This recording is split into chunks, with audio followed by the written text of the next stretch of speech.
안녕하십니까. 2022년 스타트업 코리아 발제를 맡은 삼성 KPMG 박경수 상무입니다. 앞서 축사와 각 기관의 대표님들이 말씀해 주신 이야기를 들으면서 이게 참 무겁고 정말 중요한 주제구나라는 생각을 다시 한번 했습니다. 저희가 전체 보고서는 드렸고 오늘은 그 내용을 좀 요약해서 말씀드리도록 하겠습니다. 지난 정부에서 규제혁신 정책을 적극적으로 추진을 했습니다. 그래서 그 내용들을 검토하고 새 정부가 스타트업 생태계 선순환 구조를 만들기 위해서 규제혁신 정책을 어떤 방향으로 나아갔으면 좋겠는가에 대해서 제언을 드리고자 합니다. 이번 연구를 진행하면서 정부기관, 지원기관, 그리고 많은 스타트업들과 의견을 나눴습니다. 처음에 앞에 두 가지의 시나리오가 있습니다. 첫 번째는 규제 제도에 가로막혀서 혁신 비즈니스를 하지 못했던 그런 회사가 정부의 제도를 활용하면서 순조롭게 실증을 하고 글로벌까지 진출을 했던 사례입니다. 하지만 두 번째 시나리오는 어떤 정책, 어떤 규제 혁신 정책을 선택할까부터 또 기존 사업자와의 갈등, 그리고 실증을 시작하고 승인받고 시작하는 그 과정에서 많이 어려움을 겪었던 사례입니다. 앞서도 말씀을 들으셨겠지만 사실은 스타트업에게 시간은 거의 생존입니다. 정부기관, 대기업이 느끼는 그 시간과는 다릅니다. 저희가 옆에 시간을 표시했던 것도 순조롭게 갈 때는 2년 반이지만 어렵게 갈 때는 그 2배의 시간이 필요합니다. 새 정부에서 규제 혁신을 하면서 저렇게 순조롭게 가는 스타트업 기업들이 많이 나오길 바라는 마음에서 이번 연구를 시작하게 됐습니다. 그간의 정부가 진행했던 규제 혁신 정책들 굉장히 다양합니다. 선제적으로 규제를 개선하고 현장에서 규제를 발굴하고 비즈니스 관점에서 여러 가지 규제 혁신들을 진행을 했습니다. 하지만 아쉽게도 현장에서 느끼는 체감도나 만족도는 오히려 2018년 대비해서 낮아진 것을 보실 수가 있습니다. 물론 옆에 규제 혁신 성과에 보시면 많은 규제들이 개선이 되기도 했습니다. 그럼 왜 저렇게 현장에서의 체감도와 만족도가 낮아졌는가? 그 원인을 보면 보이지 않는 규제들이 있었다. 그리고 오히려 규제가 신설되고 강화되었다라는 것이 주요 원인이었습니다.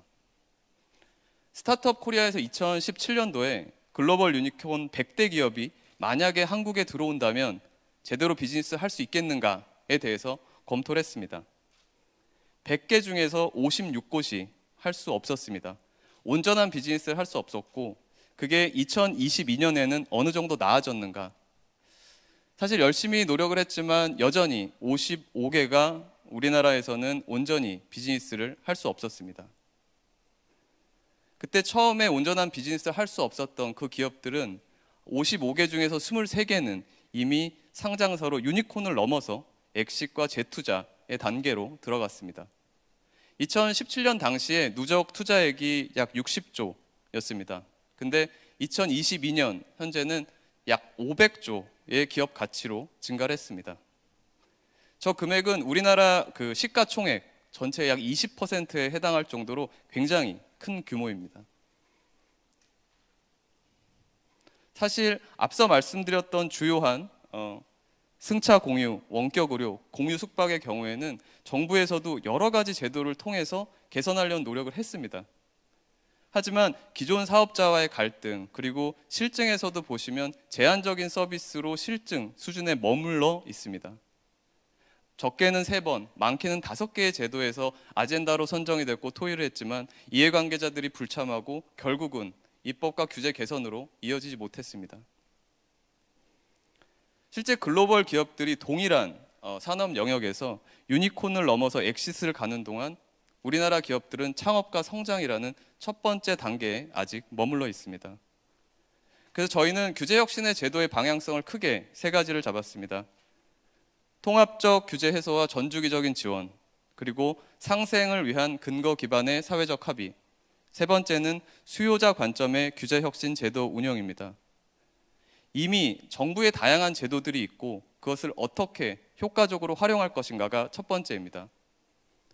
그리고 규제 혁신은 규제 혁신 자체가 목적이 아닙니다. 규제 혁신을 넘어서 결국은 글로벌 기업으로 성장할 수 있는 지원 제도와 연계가 되어야 합니다. 그리고 두 번째와 세 번째는 저희가 기업들을 인터뷰하면서 어떤 것이 가장 어려운가로 여쭤봤을 때 기존 사업자와의 갈등이 가장 힘들다. 그리고 혁신 제도가 있지만 예측하기가 어렵고 내가 어떻게 활용해야 하는지 어렵다라는 말씀을 주셨습니다. 그래서 기존의 어떤 스타트업들이 혁신 비즈니스를 도입하는 데 있어서 이런 어떤 어려움들이 있는가, 그리고 그 어려움을 해소하는 것이 두 번째, 세 번째 방향이라고 보시면 될 것 같습니다. 지난 정부에서 진행을 했던 그 규제 혁신 제도들을 규제 발굴, 규제 개선, 시장 진입 단계로 어떤 이슈가 있는가를 검토를 해보았습니다. 가장 큰 규제는 사실은 먼저 기존 법령의 유추 해석, 확대 해석을 말씀드리고 싶습니다. 이미 만들어졌던 법률은 60년대, 70년대의 법률입니다. 그 법률을 기준으로 해서 2022년에 새로운 산업을 규제한다는 것은 사실은 맞지가 않습니다. 대표적으로 택시, 택배에 있어서는 규정이 없었습니다. 하지만 규제가 필요하다고 판단이 됐고, 인공지능의 경우에도 개인정보보호법으로 인해서 데이터 확보가 제한적입니다. 사실은 계속 논의가 되고 있는 원격 의료나 약품 배송도 역시 기존의 법률을 유추 해석을 하고 확대 해석을 하면서 규제가 생긴 사례입니다. 저 앞부분이 중요한 이유는 처음에 해석을 할 때 어느 쪽으로 그 갈림길에서 규제가 있다라고 판단이 되면 사실 규제 해소를 위한 지난한 과정을 거쳐야 합니다.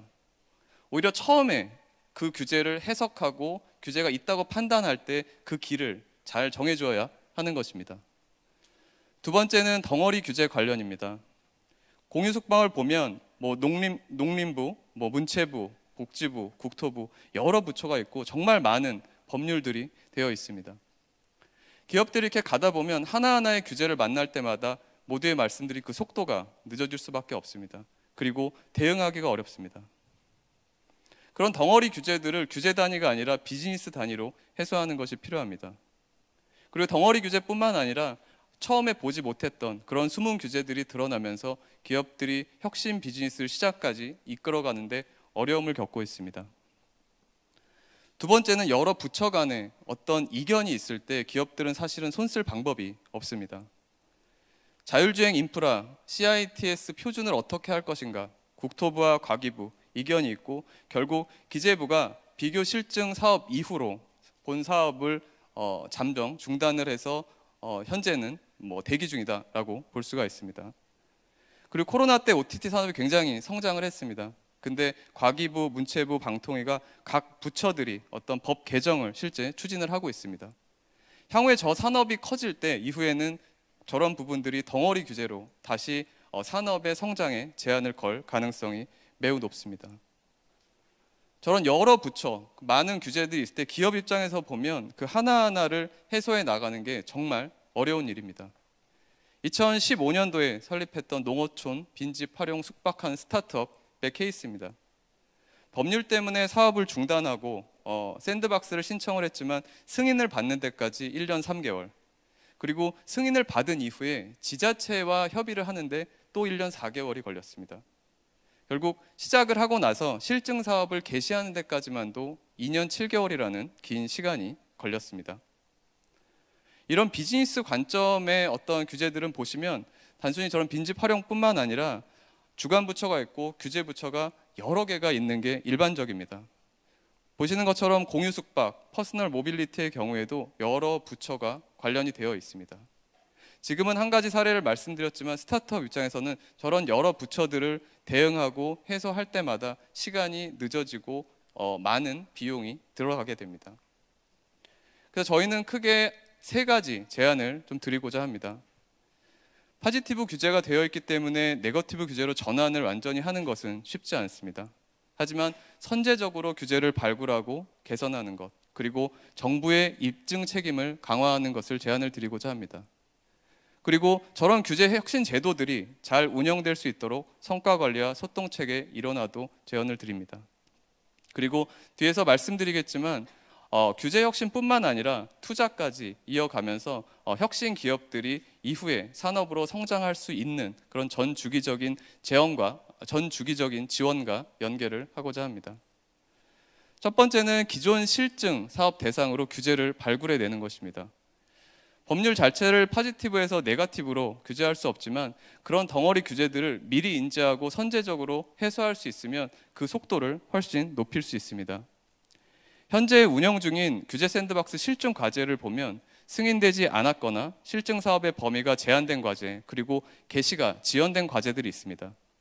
그래서 그런 과제들을 분석을 함으로써 선제적으로 어떤 과제들이 덩어리 규제로 적용이 될 수 있고 해소가 되어 있는가를 검토하면서 규제를 발굴해낼 수 있습니다. 두 번째는 규제 단위의 해소가 아니라 비즈니스 관점의 해소입니다. 덩어리 규제를 선제적으로 개선해서 진행을 하더라도 그 진행하는 과정에서 숨은 규제들을 만날 수 있습니다. 지금 현재는 숨은 규제를 만날 때는 그 실증이 중단이 되고 대기를 해나가는 상황입니다. 숨은 규제가 나타났을 때 중단하지 않고 임시 허가까지 임시 허가 그리고 법률 개정 전에 다시 그 규제를 확인하고 해소하는 방안으로 전환이 필요합니다. 앞서 말씀드렸던 것처럼 규제 샌드박스에서 규제가 될 만한 대부분의 사업들은 많이 검토가 됐습니다. 그래서 아직 도입되지 못한 비즈니스 관련된 실증 사례들을 분석함으로써 우리가 선제적으로 개선해야 하는 그런 과제들을 도출해낼 수 있습니다. 그리고 개별 규제 단위의 개선이 아니라 비즈니스 관점, 횡적으로 비즈니스를 승인하고 그에 맞는 규제를 해소하는 방식으로 전환함으로써 덩어리 규제와 숨은 규제에 대한 부담을 최소화할 수 있다고 생각을 합니다. 두 번째는 기존 법령에 대한 어떤 유추 해석 부분입니다. 그 중에서 정부의 입증 책임이 강화될 필요가 있다고 생각을 합니다. 명시되지 않은 규정에 대한 유추 해석을 사실 최소화하고 왜 이게 필요한가에 대해서 정부의 입증 책임을 더욱 강화할 필요가 있습니다. 특히 규제 샌드박스에 보면 신속 확인 제도라는 것이 있습니다. 신속 확인 제도는 규제부처에서 규제 있음, 없음을 확인해주는 제도입니다. 규제 있음을 판단할 때 문제의 소지나 범죄 우려가 있는 경우에도 규제 있음으로 판단을 하고 있습니다. 그래서 규제가 모호한 경우에 규제 있음으로 일괄 판단하지 않고 규제 부처에서 입증하는 방식으로 한다면 기존 예전 법령을 통해서 유추 해석함으로써 새로운 서비스가 규제를 받는 것을 최소화할 수 있습니다. 두 번째는 성과 관리와 면책 부분의 확대입니다. 사실 규제 개선 관련해서는 규제 개선의 성과는 주관부처가, 하지만 그 부담은 규제부처가 지는 상황입니다. 사실은 성과를 공유하는 체계가 되지 않으면 규제부처는 앞서 축사에서도 말씀을 주셨지만 그 권한을 내려놓는다는 게 사실은 쉽지 않습니다. 그래서 주관부처는 드라이브 걸려고 하고 규제부처는 하고 싶지 않아 하는 그런 상황. 그리고 그 안에서 그 이견은 기업들이 사실 할 수 있는 범위를 벗어나게 됩니다. 그래서 성과 관리를 위해서 그 성과를 공유할 수 있는 것이 필요합니다. 그리고 규제 개선의 면책에 대해서도 구체화할 필요가 있습니다. 행정규제 기본법 상에 규제 개선 업무에 대한 면책 범위가 있지만 사실은 규제 개선 업무가 어떤 것인지 명확한 기준은 없는 상태입니다. 그래서 담당 공무원분들이 내가 규제부처에 의해서 우리 부처의 권한을 나 때문에 내려놨다라는 부담은 굉장히 클 수 있습니다. 그래서 그런 부담들, 면책 제도를 통해서 좀 더 그런 제도가 적극적으로 운영될 수 있도록 해야 합니다. 그리고 기업들 입장에서는 담당 공무원이 얼마에 한 번씩 바뀌어서 다시 설명해야 한다. 이런 얘기들이 많이 있습니다. 그리고 A 샌드박스로 진행을 하다, 예를 들어서 규제자료 특구를 하다가 산업융합 규제 샌드박스로 옮길 때 다시 기초자료를 제출해야 합니다. 뒤에서 말씀드리겠지만 규모가 작은 스타트업들에게 그런 기초자료를 내는 것은 굉장히 어렵습니다. 물론 저희가 지원기관과 인터뷰를 해보면 스타트업들이 내는 서류들이 도저히 판단할 수 있는 수준이 아니다 라고 답변을 하기도 합니다. 하지만 그것은 당연히 저희가 지원을 해줘야 하는 부분이고 정부의 이견이나 부딪혔을 때 어디에 얘기해야 하는가, 소통 창구를 일어나야 하는 것은 기업 입장에서 꼭 필요합니다. 그리고 이어서 결국은 규제 혁신을 한다는 것은 산업으로 성장을 하고 시장으로 들어가게 우리가 지원해주는 제도라고 봐야 할 것입니다. 그냥 규제를 해소하고 끝이 아니라 샌드박스 플랫폼이라는 것을 만들어서 투자자와 기업들을 연결해주는 제도가 필요합니다. 중소벤처기업부에서도 저런 좋은 제도들을 가지고 있고, 사실 투자자 입장에서도 새로운 기업들의 기술들을 보는 것은 굉장히 의미가 있고 기업 입장에서도 준비하는 데 도움이 많이 될 것입니다. 이미 영국이나 싱가포르에서는 규제 샌드박스 안에 진입, 실증, 종료 단계뿐만 아니라 앞뒤에 대상 규제를 발굴하고 비즈니스를 구체화하는 부분, 그리고 비즈니스의 성장을 위해서 투자를 유치하기 위한 그런 프로그램들을 운영하고 있습니다. 그래서 정부가 가지고 있는 저런 제도들을 연결을 하면서 전 주기적인 지원으로 규제 혁신을 좀 업그레이드할 필요가 있습니다. 두 번째는 상생을 위한 근거 기반의 사회적 합의입니다. 여러 가지 새로운 비즈니스들이 들어갈 때 가장 크게 부딪히는 것이 기존 산업과의 갈등입니다. 정말 이 부분은 해소하기 어려운 부분입니다. 하지만 결국은 가장 필요한 것은 근거 기반이라는 것입니다. 우리가 어떤 근거를 가지고 기존 사업자와 협의를 할 것인가, 그리고 기존 사업자가 어쩌면 엑싯을 해야 되는 구조가 될 수도 있습니다. 그러면 그걸 정부에서 어떻게 유연하게 도와줄 것인가가 중요합니다. 정부에서는 저런 문제의 심각성을 느꼈기 때문에 한 걸음 모델이라는 것을 운영해서 여러 가지 중재를 하려는 노력들을 적극적으로 해왔습니다. 하지만 논의는 됐지만 입법까지 이어지는 데는 좀 아쉬움이 있었습니다. 크게 신구 산업 간의 갈등을 보면 승차 공유, 공유 숙박과 같은 공유 경제 부분이 있을 수 있고, 리걸테크나 직방, 강남 언니와 같이 전문직과 플랫폼 사이에 갈등이 있을 수 있습니다. 위쪽에 보시는 저 공유 경제 부분은 기존의 사업자가 있는데 새로운 공급이 들어오면서 사실은 기존 산업에서 수익성이 좀 떨어질 수 있기 때문에 기존 사업과의 갈등이 유발되는 사례입니다. 아래 전문직의 경우에는 전문직은 사실은 완전 경쟁 시장이보다는 어느 정도 안정된 그런 구조를 가지고 있는 시장입니다. 일반 기업보다 마케팅이나 이런 부분이 훨씬 덜 하게 됩니다. 하지만 플랫폼이 들어가면서 그 균형이 잡힌 시장에서 불균형이 생길 수 있습니다. 브랜드가 높은 곳, 많이 알려진 곳. 그러다 보니까 전문직에서는 여러 가지 당연히 반대가 나올 수밖에 없습니다. 비단 신구 산업의 갈등이 재무적인 이익만은 아닙니다. 그 안에서 제공하는 서비스의 안전성 부분에 대한 우려도 분명히 있습니다. 그러다 보니까 신구 산업의 갈등이 있는 저런 산업들에 있어서 지금은 서비스 범위를 좀 제한을 하면서 실증하는 단계로 조금은 합의안을 끌고 가게 됩니다. 근데 글로벌 기업과 비교를 해보면 사실 투자의 부분에서도 굉장히 적습니다. 앞서 장관님께서도 말씀을 하셨지만 스타트업들이 글로벌 기업으로 성장하는 것들을 육성하겠다라고 말씀을 주셨는데, 같은 영역에서 제한된 서비스를 가지고 하는 스타트업은 투자자들에게 그렇게 매력도가 있지 않습니다. 결국은 저런 제한된 서비스가 아니라 온전한 서비스를 어떻게 하면 할 수 있는가, 그래야 글로벌 경쟁력을 가질 수 있기 때문입니다. 갈등의 사례들은 저희가 공유 숙박을 말씀드렸지만 거의 유사합니다. 공급의 변화, 그것이 미치는 가격의 변화, 안전성에 대한 이슈 부분입니다. 해외 사례를 보면 안전성에 대한 기준은 정부가 잡습니다. 그리고 공급을 얼만큼 하고 기여금을 얼마나 할 것인가, 이 부분은 실제 운영을 하면서 그 데이터를 근거를 쌓아서 서로 설득을 하고 합의하는 과정을 가집니다. 제한된 서비스의 사례를 보시면 오늘 뒤에 토론에도 나오실 텐데, 공유 숙박의 경우에 우리나라에서는 거주 형태가 어떤가, 그리고 도시 지역인가, 도시 지역에 있으면 외국인만 대상으로 할 수가 있습니다. 농어촌이면 빈집에서만 할 수 있습니다. 정말 제한적인 서비스입니다. 원격 의료 2009년부터 너무 많이 비대면 의료 논의가 되어 왔습니다. 저도 개인적으로 헬스케어 분야에 관심이 있다 보니까 비대면 의료에 대해서 계속 쭉 지켜봐 왔습니다. 물론 안전성에 대한 부분, 수가에 대한 부분, 의료 전달 체계에 대한 부분 분명히 이슈가 있을 수 있습니다.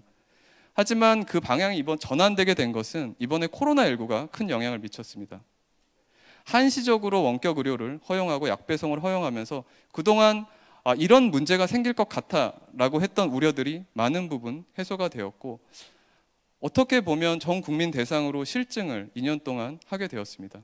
그러다 보니까 그 안에 있던 병원, 의원, 그리고 고객들이 그 새로운 사업을 바라보는 시각이 바뀌게 되었습니다. 플랫폼들이 올바르게 해야 한다라고 한시적 그 허용에 대한 가이드라인이 지금 나왔습니다. 하지만 앞으로 점점 변하면서는 큰 방향에서는 어느 정도 공감대가 형성이 됐고 가능성이 있다라고 생각이 듭니다.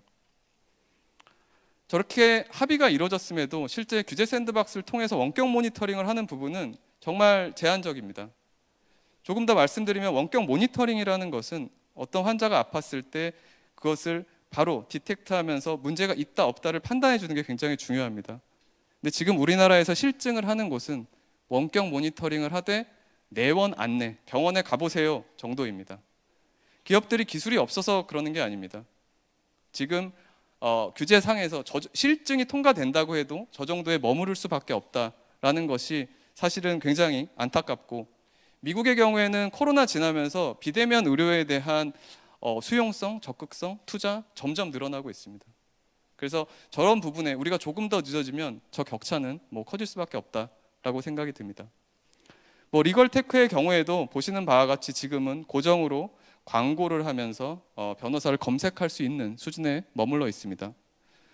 법령을 검색하고 중개하고 법률을 분석하는 그런 서비스들에 있어서는 당연히 지금 할 수가 없는 상황입니다. 오히려 고정의 광고비를 받고 변호사를 검색할 수 있는 이 부분조차도 변호사 협회에서는 잘못됐다라고 계속 소송을 걸고 있습니다. 최근에 헌법재판소에서 변호사 광고에 대한 규정 그리고 가입 금지 규정에 대해서 위헌 판결이 내려졌습니다. 그럼에도 불구하고 변호사협회의 저 규정, 저 맨 밑에 보시면 변호사 소개 앱에 가입하면 징계하겠다라는 그 협회 규정이 있습니다. 여전히 저 협회 규정이 남아있고, 다행인 것은 위헌 판결이 나면서 가입자 수는 계속 멈췄다가 좀 증가하고 있습니다.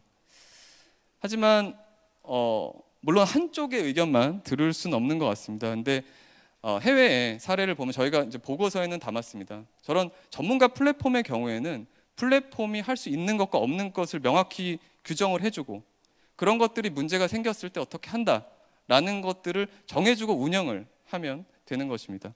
근데 현재는 저 플랫폼 자체가 운영되는 것에 있어서 부담을 느낄 수밖에 없는 상황인 것이 좀 안타깝습니다. 그래서 정부가 저러한 갈등들을 해소하기 위해서 한 걸음 모델이라는 굉장히 좋은 제도를 만들었습니다. 1차, 2차에 걸쳐서 5개, 내국인 공유 숙박, 빈집 숙박, 산림 관광, 그리고 단초점 안경 렌즈까지, 안경 상거래까지 5개를 정해서 상생 조정기구라는 것을 구성을 하고 의견을 수렴하고 좀 합의를 도출을 했습니다. 합의를 도출한 것 자체는 굉장히 그것도 큰 성과라고 할 수가 있습니다. 근데 그 안에 어떤 합의인가를 들여다보면 아직은 좀 아쉬운 점이 남아 있습니다. 그 합의 자체가 사업 범위를 굉장히 제한하는 그런 합의였습니다. 보시면 농어촌 빈집 숙박의 경우에도 5개 시군구 그리고 50채, 연 300일 이상 사업 범위 자체를 좀 제한을 했습니다. 그리고 단초점 안경 전자 상거래의 경우에는 이게 과연 필요한가에 대해서 연구 용역을 한번 시행해 보자라는 정도의 합의가 이루어졌습니다. 그러다 보니까 합의는 이루어졌지만 결국 입법까지 이게 추진력을 받지 못하고 가는 그런 아쉬움이 있었습니다. 그리고 5개의 저 대상을 정하는 부분에 있어서 사실 누락된 부분이 저는 있을 거라고 생각이 듭니다.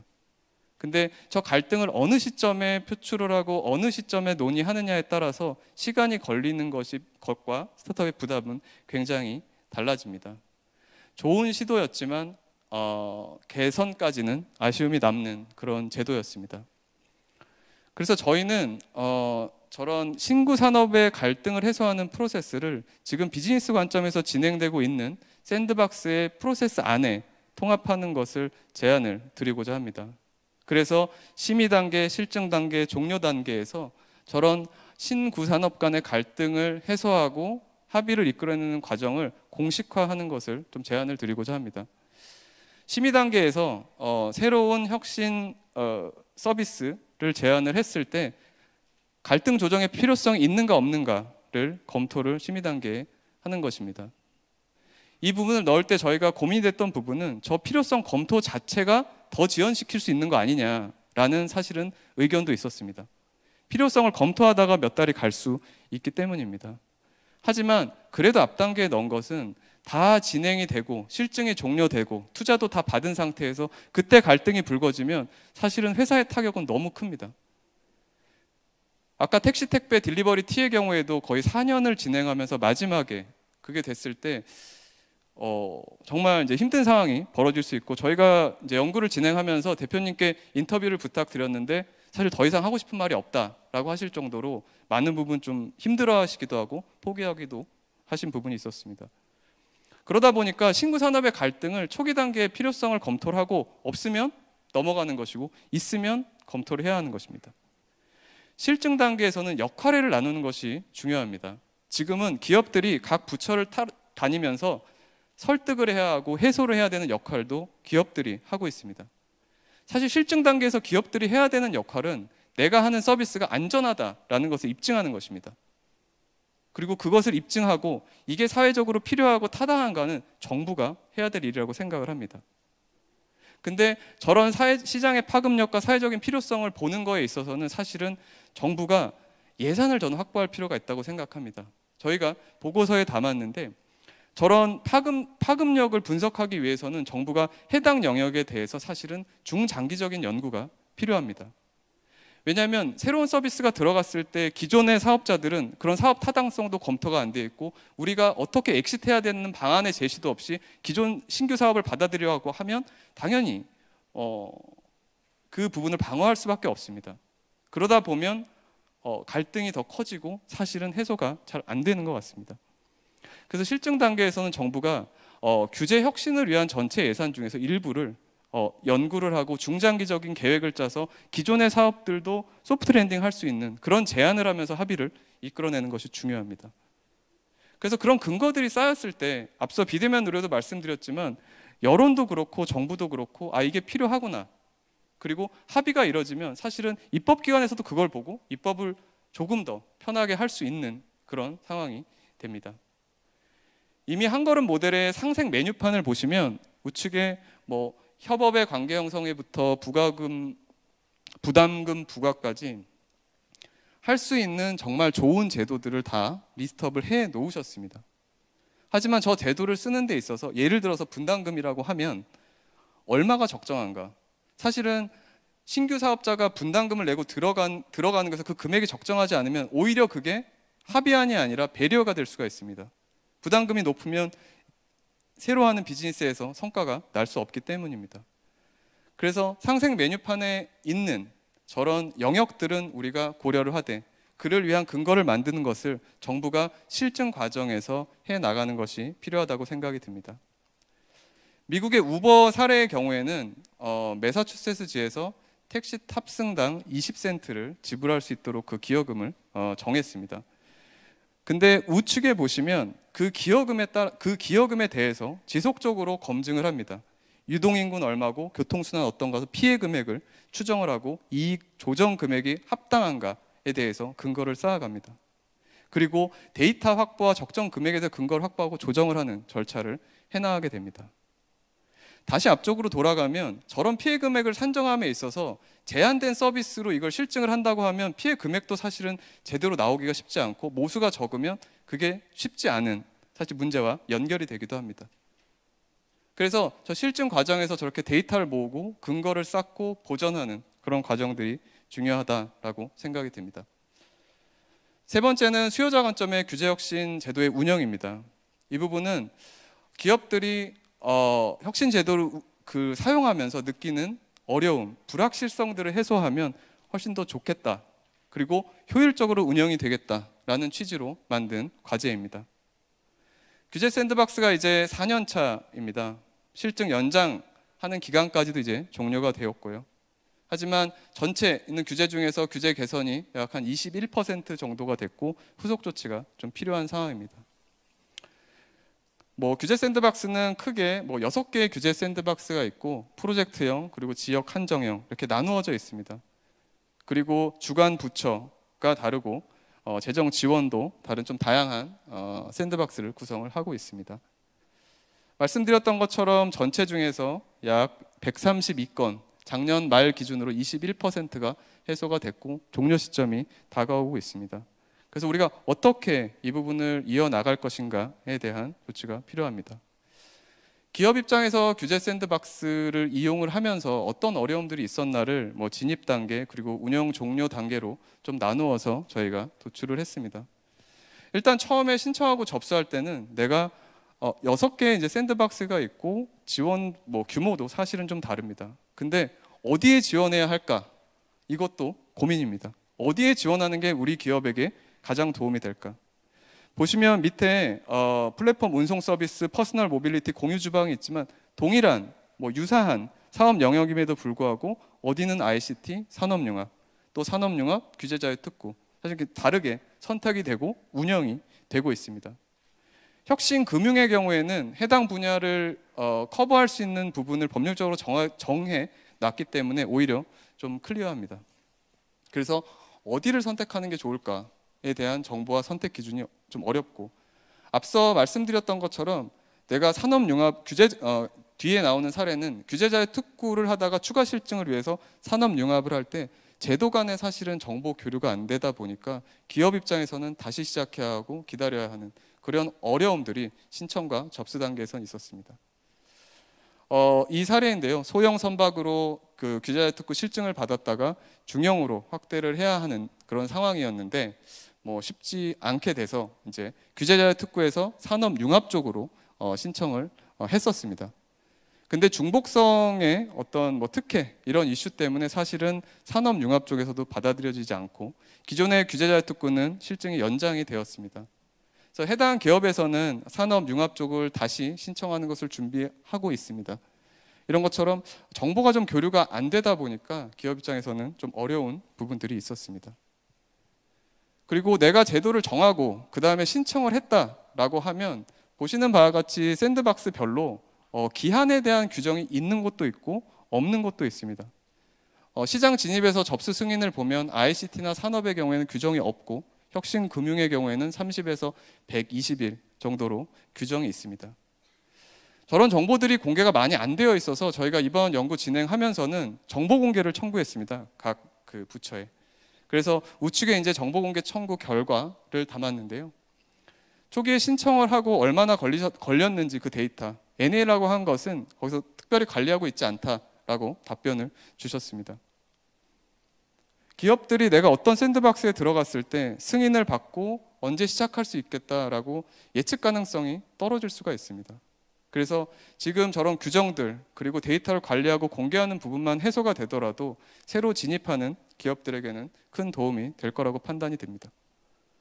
신청 접수 기간을 비교해보면 동일한 ICT 샌드박스 신청인데 사실은 위에 있는 A기업은 신청하고 개정안까지 1년 6개월 걸렸습니다. 아래 기업을 보시면 신청하고 승인까지 3년 5개월이 걸렸습니다. 많은 기업들이 위쪽을 기대를 하고 신청을 했는데 아래와 같은 상황이 분명히 벌어질 수 있습니다. 그럼 결국 위에는 왜 저렇게 법률 개정이 잘 되었는가라고 보면 이미 해당 규제에 대해서 정부가 미리 준비를 하고 가려고 하고 있었습니다. 앞서서 덩어리 규제를 해소하는 부분에 있어서 선제적인 규제를 좀 말씀을 드렸습니다. 정부가 그 규제를 미리 인지하고 있고 준비하고 있다면 사실은 기업 입장에서 저 속도를 훨씬 더 줄일 수 있기 때문입니다. 그리고 실증 단계로 넘어왔을 때의 부담은 크게 두 가지가 있습니다. 아까 부가 조건을 말씀을 드렸습니다. 안전성을 입증하는 것이 필요하지만 여러 부가 조건이 걸렸을 때 기업들은 사실은 그 기간을 재무적으로 버티기가 굉장히 어렵습니다. 비용은 들어가지만 수익은 나지 않는, 최소한 그런 부가 조건을 우리가 정할 때도 기업의 비즈니스 모델로 이 정도의 원가는 커버가 가능하다라는 수준의 부가 조건이 걸리는 것이 합리적일 것입니다.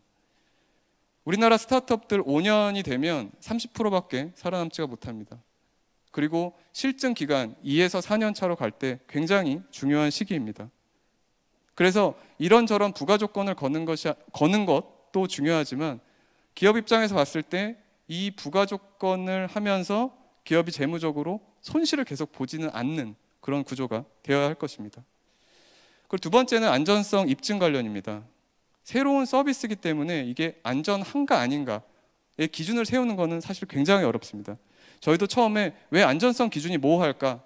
그걸 잘 수립하고 시작하면 되지 않을까? 라고 접근을 했지만 대부분에서 의견을 들었던 것은 안전성 기준을 정하는 것 자체가 굉장히 어렵다라는 의견이었습니다. 하지만 최소한 실증 첫 2년 차에는 안전성 기준이 확립되어야 한다라고 생각이 듭니다. 실증 2년이 지났는데 안전성 기준이 맞지 않다라고 해서 실증이 연장이 되는 케이스도 뒤에 저희가 담았습니다. 그래서 부가 조건의 경우에는 스마트폰 앱 간편 결제 시스템의 경우에는 보시면 16개의 부가 조건이 걸렸고 실증 연장이 신청이 되는데 되려 2개의 부가 조건이 추가된 케이스가 있습니다. 그리고 일반 의약품 스마트 화상 판매기의 경우에는 팔 수 있는 약이 한 11개 정도고 제한이 되고, 원래는 이 수익 모델 자체는 프리랜서 약사를 통해서 비용을 줄이는 그런 모델이었는데 정규 인건비를 계약해야 하는 그런 부담이 오히려 더 생기게 됩니다.